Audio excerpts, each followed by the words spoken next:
রুই মাছ ভাজা খেতে বড় মজা। এভাবে রুই মাছ ভাজা দিয়ে গরম গরম ভাত খেতে অনেক স্বাদ। কে কে খাবে চলে এসো, খুব মজা।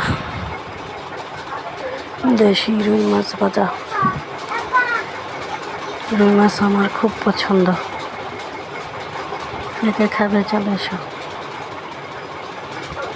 গরম গরম রুই মাছ ভাজা, রুই মাছ ভাজা খেতে মজা।